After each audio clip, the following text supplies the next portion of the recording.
Hello दोस्तों, स्वागत है आपका हमारे चैनल में। और आज हम डिस्कस करने जा रहे हैं जो राज्य सेवा परीक्षा होती है उसका प्री का जो सिलेबस होता है प्रारंभिक परीक्षा का, उसको हम एक एक करके पूरा समझेंगे। हम जीएस का जो सामान्य अध्ययन का पेपर होता है उस सेगमेंट में चर्चा करेंगे जिससे आपकी मेरिट बनती है। तो इसका जो पहला टॉपिक है, पहली यूनिट है भारत का इतिहास। इसमें ये आप बहुत सारी चीज़ें हैं देख सकते हैं, मतलब कहना चाहिए वेद से लेकर और स्वतंत्रता के पश्चात तक ये पूरा सिलेबस है भारत का इतिहास। इंडिया के कंटेक्स्ट में पूछा जाएगा। इसमें मध्यकालीन भी आ जाएगा, प्राचीन मध्यकालीन की जो घटनाएं हैं वो आ जाएंगी, और आधुनिक काल में स्वतंत्रता संग्राम जो है उसको आप देख सकते हैं। और दूसरी यूनिट है वहीं पे तो एमपी का जो हिस्ट्री है उसकी कल्चर है, यहाँ से क्वेश्चन पूछे जाएंगे। महत्वपूर्ण घटनाएं, राजवंश, आंदोलन, और एक एक करके आप इसको देख लीजिए। जनजातियाँ हो गई, स्थापत्य कला हो गए, त्यौहार, लोक संस्कृति, लोक साहित्य। फिर साहित्यकार जो है प्रमुख हैं, कालिदास हो गए, आपके पद्माकर हो गए, बहुत सारे हैं। क्या नाम से घनानंद वगैरह हो गए। धरोहर, मुख्य धरोहर अभी तक 3 है, और जनजातीय व्यक्तिगत जो ट्राइबल पर्सनालिटी हैं वहाँ से प्रश्न बनते हैं। तो ये यूनिट हो गई। तीसरी यूनिट जो जियोग्राफी है इंडिया की, भारत का भूगोल। इसमें भौतिक भूगोल आएगा मुख्यतः, और ये जनसंख्या वितरण वगैरह यहाँ से जनसंख्या जनांकिकी के प्रश्न बनते हैं। तो आप देख लीजिए, जलवायु घटनाएं, अल नीनो, दक्षिण दोलन, विक्षोभ, जलवायु परिवर्तन, प्राकृतिक संसाधन में वन खनिज हो गया, संसाधन हो गए, फसलें, और ऊर्जा के 2 स्रोत हैं। यहाँ से एक प्रश्न आता ही है, परंपरागत और गैर परंपरागत। और चक्रवात हो गई, जनसंख्या के लिए मैंने डिस्कस कर ली है। 3 यूनिट हो गई, और हम चलते हैं चौथी की ओर। तो ये जो चौथी यूनिट है आपकी, ये मध्य प्रदेश का भूगोल। ये एमपी के कंटेक्स्ट में है। मध्य प्रदेश के भूगोल में फिर से वही चीज़ आपको लगभग पढ़नी है, देख लीजिए आप एक बार। वन, वनोपज, नदियाँ, पहाड़ियाँ और पठार, जलवायु, तीनों ऋतुओं मुख्यतः, जो सॉइल होती, मृदा होती, फसलें, और ऊर्जा के वही लगभग मोस्टली वही है, उद्योग हैं और जनसंख्या वितरण। जो इंडिया के कंस्ट्रक्शन में पढ़ा था आपने, वही मध्य प्रदेश के संदर्भ में भी पढ़ना होगा। फिर भारत और मध्य प्रदेश की संवैधानिक व्यवस्था। तो हिस्ट्री का जो पोर्शन है, पॉलिटी है भारत एवं मध्य प्रदेश की संवैधानिक व्यवस्था। तो इसमें संविधान, कार्यपालिका, न्यायपालिका, व्यवस्थापिका, संशोधन हो गए, और निकाय जो होते हैं, और पंचायती राज और सुशासन की व्यवस्था, अभिशासन।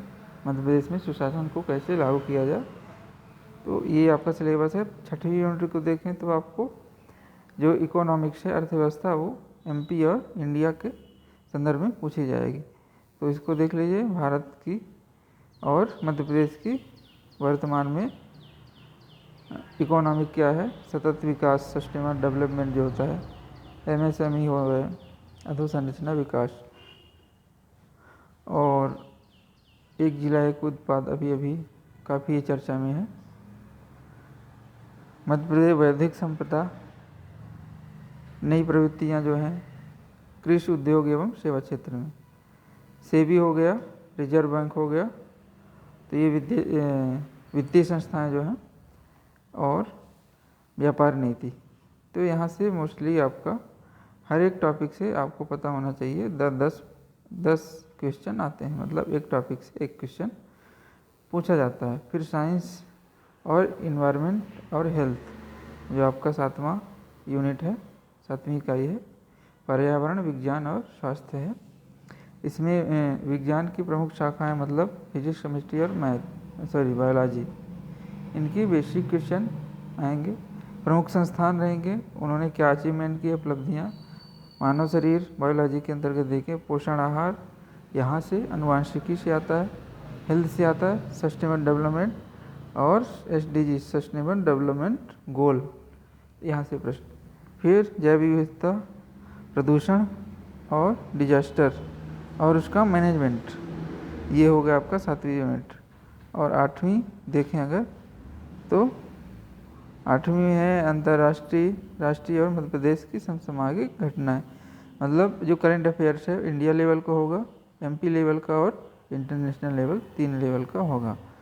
और 9वीं यूनिट है science and communication and technology, इसमें जो है कंप्यूटर का बेसिक नॉलेज, ये 5 सब टॉपिक में बटा हुआ है, इलेक्ट्रॉनिक सूचना एवं संचार प्रौद्योगिकी, रोबोट और intelligence, cyber security, e governance और सोशल नेटवर्किंग साइट और इंटरनेट। और 10वां यूनिट डायरेक्ट पूरा है MP की, और वो भी जनजातियाँ, इनकी विरासत, लोक साहित्य और इनकी संस्कृति क्या है।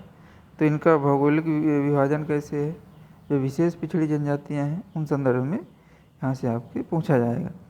तो मोस्टली आपके MP के जो हैं डायरेक्ट के MP के 3-4 यूनिट हैं लगभग। तो अगर आप देखते हैं तो एक ये 10वां यूनिट हो गया, केवल MP का है। फिर आप 5वें में जाएंगे,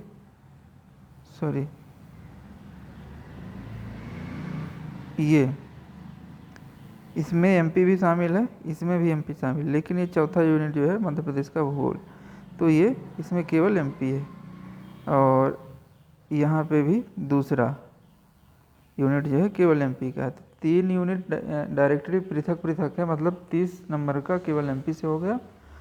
और जो कंबाइन है वहाँ से भी MP के क्वेश्चन आते हैं। तो मोस्टली इसमें आपको MP का अच्छे से कवर करना होगा। तो लगभग 40 प्रश्न आने की यहाँ से दावेदारी बनती है। और विगत साल के प्रश्न पत्र को देखेंगे तो आपको इस बात का मोटा अंदाज़ा हो जाएगा। तो चलिए इन्हीं बात को, अगर आपको कोई डाउट होता है, संशय होता है, सुझाव है, तो आप निश्चित रूप से पूछ लीजिए। और इसके बाद हम जल्द ही मेंस का जो सिलेबस होता है उसका हम विस्तृत रूप से आपको समझाएंगे, एक टॉपिक। तो बने रहिए हमारे साथ, चैनल को सब्सक्राइब कर लीजिए और बेल आइकन को प्रेस करके जिनको ज़रूरत है, ज़रूरतमंद लोगों के साथ ज़रूर शेयर करें। यह आपका भी दायित्व बनता है, ताकि जो नए अभ्यर्थी हैं जो अभी सीख रहे हैं तो उनको अधिक से अधिक लाभ हो सके। धन्यवाद।